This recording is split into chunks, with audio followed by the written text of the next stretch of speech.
मनुष्य को चाहिए क्रमशः चलकर बुद्धि द्वारा विश्वास पूर्वक अभ्यास करता हुआ मन को आत्मा में स्थित करके परमात्मा के चिंतन के अलावा अन्य किसी वस्तु का चिंतन न करे।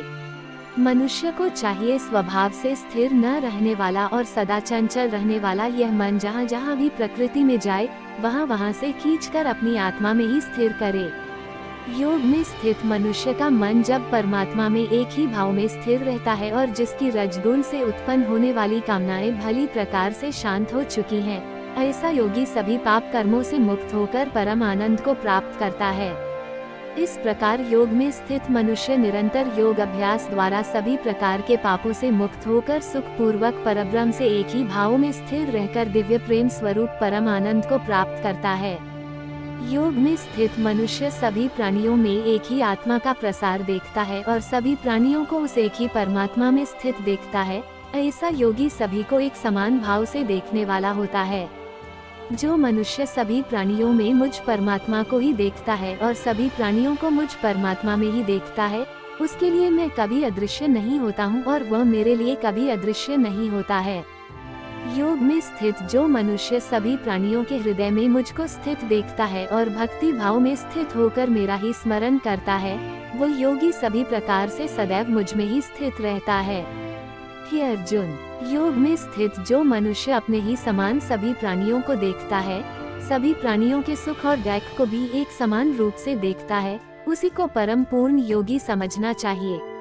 अर्जुन ने कहा, हे मधुसूदन, ये योग की विधि जिसके द्वारा समत्व भाव दृष्टि मिलती है, जिसका कि आपके द्वारा वर्णन किया गया है, मन के चंचलता के कारण मैं इस स्थिति में स्वयं को अधिक समय तक स्थिर नहीं देखता हूँ। हे कृष्ण, क्योंकि यह मन निश्चय ही बड़ा चंचल है, अन्य को मत डालने वाला है और बड़ा ही हठी तथा बलवान है, मुझे इस मन को वश में करना वायु को वश में करने के समान अत्यंत कठिन लगता है। श्री भगवान ने कहा, हे महाबाहु कुंती पुत्र, इसमें कोई संशय नहीं है कि चंचल मन को वश में करना अत्यंत कठिन है, किंतु इसे सभी सांसारिक कामनाओं को त्याग, वैराग्य और निरंतर अभ्यास द्वारा वश में किया जा सकता है। जिस मनुष्य द्वारा मन को वश में नहीं किया गया है, ऐसे मनुष्य के लिए परमात्मा की प्राप्ति योग असंभव है, लेकिन मन को वश में करने वाले प्रयत्नशील मनुष्य के लिए परमात्मा की प्राप्ति योग सहज होता है, ऐसा मेरा विचार है। अर्जुन ने कहा, हे कृष्ण, प्रारंभ में श्रद्धा पूर्वक योग में स्थिर रहने वाला किंतु बाद में योग से विचलित मन वाला असफल योगी परम सिद्धि को न प्राप्त करके किस लक्ष्य को प्राप्त करता है? हे महाबाहु कृष्ण, परमात्मा की प्राप्ति के मार्ग से विचलित हुआ जो कि न तो सांसारिक भोग को ही भोग पाया और न ही आपको प्राप्त कर सका, ऐसा मोह से ग्रसित मनुष्य क्या छिन्न भिन्न बादल की तरह दोनों ओर से नष्ट तो नहीं हो जाता?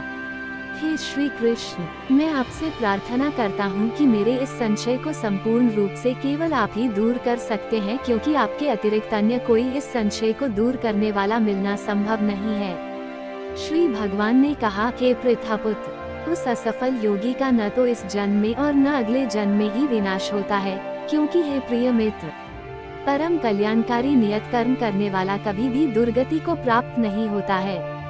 योग में असफल हुआ मनुष्य स्वर्ग आदि उत्तम लोकों को प्राप्त होकर उनमें अनेकों वर्षों तक जिन इच्छाओं के कारण योग भ्रष्ट हुआ था, उन इच्छाओं को भोग करके फिर संपन्न सदाचारी मनुष्यों के परिवार में जन्म लेता है, अथवा उत्तम लोकों में न जाकर स्थिर बुद्धि वाले विद्वान योगियों के परिवार में जन्म लेता है, किंतु इस संसार में इस प्रकार का जन्म निस्संदेह अत्यंत दुर्लभ है। हे कुरुनंदन, ऐसा जन्म प्राप्त करके वहाँ उसे पूर्व जन्म के योग संस्कार पुनः प्राप्त हो जाते हैं और उन संस्कारों के प्रभाव से वह परमात्मा प्राप्ति रूपी परम सिद्धि को प्राप्त करने के उद्देश्य फिर से प्रयत्न करता है। पूर्व जन्म के अभ्यास के कारण वह निश्चित रूप से परमात्म पथ की ओर स्वतः ही आकर्षित हो जाता है। ऐसा जिज्ञासु योगी शास्त्रों के अनुष्ठानों का उल्लंघन करके योग में स्थित हो जाता है।